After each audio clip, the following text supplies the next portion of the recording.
What's up? It's that faggot here again, still reading literature. This one's really short because my throat doesn't love me right now. It's what happens when you put dicks into gets sore. That's real, by the way. If you get throat fucked enough, your throat's gonna get sore just due to the friction.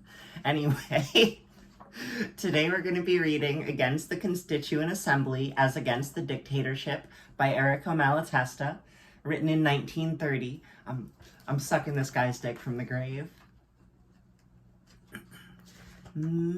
Everyone has the right to state and defend their ideas, but nobody has the right to misrepresent someone else's ideas to strengthen their own.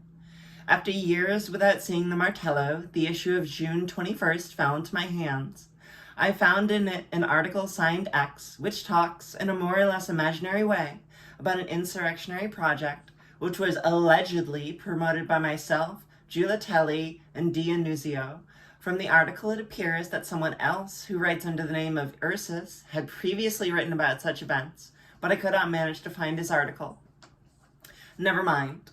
I cannot tell now how the events referred to by X and Ursus actually happened, because this is not the right time to let the public, and thus the police, know what one may have done or attempted to do.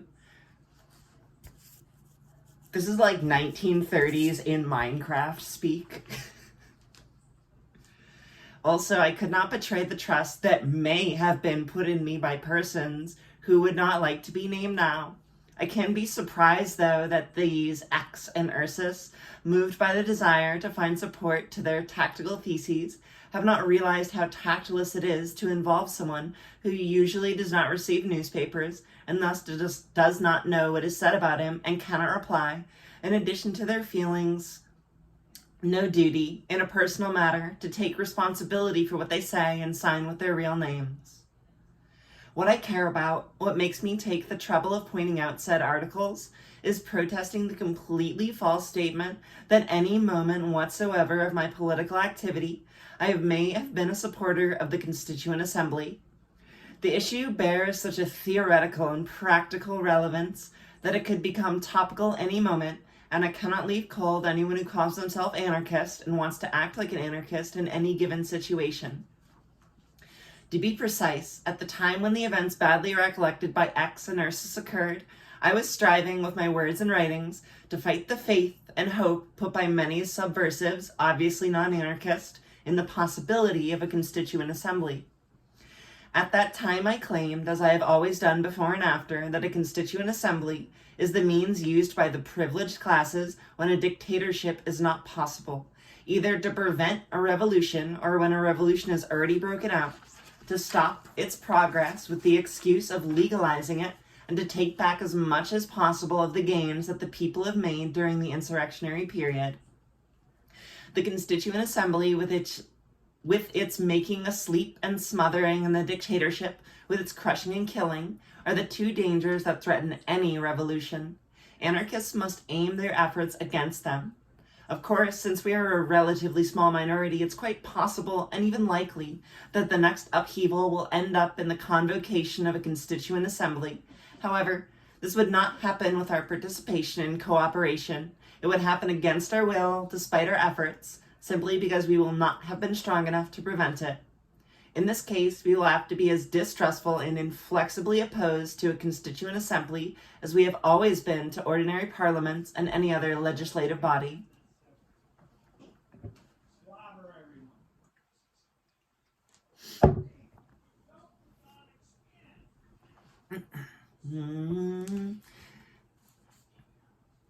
That any kind of government then transitions to another form of government usually manages to preserve, to a greater or lesser extent, some of the prior aristocracy.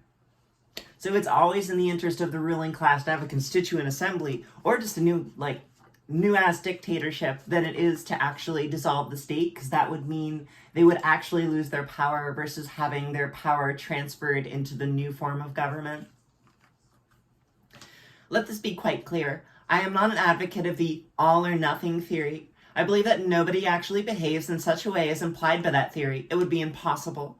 This is just a slogan used by many to warn about the illusion of petty reforms and alleged concessions from government and masters, and to always remind of the necessity and urgency of the Revolutionary Act. It is a phrase that can serve, if loosely interpreted, as an incentive to a fight without quarter against every kind of oppressors and exploiters. However, if taken literally, it's plain nonsense. The all is the ideal that gets farther and wider as progresses are made, and therefore it can never be reached. The nothing would be some abysmally uncivilized state, or at least a supine submission to the present oppression. I believe that one must take all that can be taken, whether much or little, do whatever is possible today, while always fighting to make possible what today seems impossible.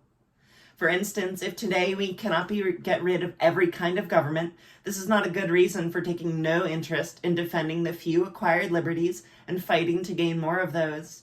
If now we cannot completely abolish the capitalist system and the resulting exploitation of the workers, this is no good reason to quit fighting to obtain higher salaries and better working conditions. If we cannot abolish commerce and replace it with the direct exchange among producers, this is no good reason for not seeking the means to escape the exploitation of traders and profiteers as much as possible. If the oppressor's power and the state of the public opinion prevent now from abolishing the prisons and providing to any defense against wrongdoers with more humane means, not for this we would lose interest in an action for abolishing death penalty, life imprisonment, close confinement, and in general, the most ferocious means of repression by what is called social justice, but actually amounts to barbarian revenge if exercised. If we cannot abolish the police, not for this we would allow, without protesting and resisting, that the policemen beat the prisoners and allow themselves all sorts of excesses, overstepping the limit prescribed to them by the laws enforced themselves. I'm breaking off here, as there are thousands and thousands of cases, both in individual and social life, in which, being unable to obtain all, one has to try and get as much of it as possible. At this point, the question of fundamental importance arises about the best way of defending what one has got and fighting to obtain more, for there is one way that weakens and kills the spirit of independence and the consciousness of one's own right, thus compromising the future and the present itself. While there is another way that uses every tiny victory that makes greater demands, thus preparing the minds and the environment to the longed, complete emancipation.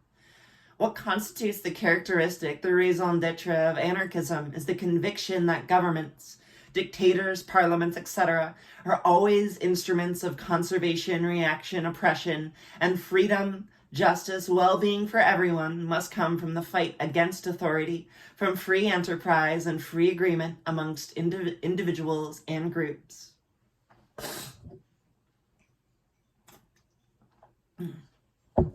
One problem worries many anarchists nowadays, and rightly so, is they find it insufficient to work on abstract propaganda and revolutionary technical preparation, which is not always possible and is done without knowing when it will be fruitful.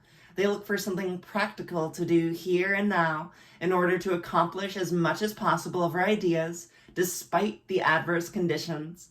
Something that morally and materially helps the anarchists themselves and at the same time serves as an example, a school, an experimental field. Practical proposals are coming from various sides, and they're all good to me. If they appeal to free initiative and to a spirit of solidarity and justice, and tend to take individuals away from the domination of the government and the master, and to avoid wasting time in continuously recurring discussions that never bring new facts or arguments, I would encourage those who have a project to try to immediately accomplish them as soon as they find support from the minimal necessary number of participants, without waiting, usually in vain, for the support of all or many. Experience will show whether those projects were workable, and it will let the vital ones survive and thrive. Let everyone try the path they deem best and fittest to their temperament, both today with respect to the little things that can be done in the present environment, and tomorrow in the vast ground that the revolution will offer to our activity. In any case, what is logically mandatory for us all, if we do not want to stop being truly anarchist, is to never surrender our freedom in the hands of an individual or class dictatorship, a despot or a constituent assembly, for it depends on us, our freedom, must find its foundation in the equal freedom of all. Solid words, my dude. I like it.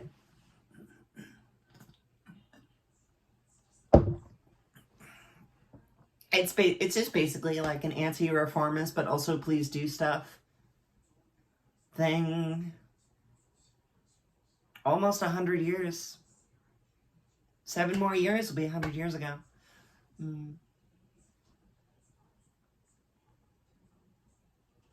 This is a good piece. I liked it. I feel like I'm trying to write right now a zine that is a similar vibe of like, you must do things. Please stop living in a theoretical future. You have to do things now. You have to do something, anything. Fuck. Just don't do nothing. Just don't keep just going to work and going home and playing The Witcher 3. Do something else. Just like, it doesn't even have to be a lot. Just a tiny ass thing.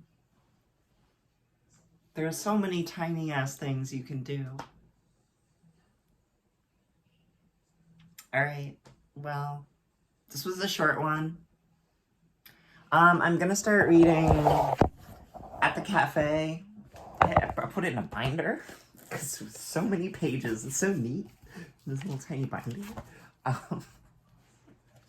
Which is like a whole, I think it's like a bigger introductory text thing. It's written like in conversation. I'd probably benefit from trying to do like a heavy accent to contrast the voices or something. I might not be able to do that. It's going to depend on how my throat's feeling tomorrow and the days forward. It's not like super fucked up, but I can feel it, you know? And I'm sure it comes across in my speaking voice. Alright.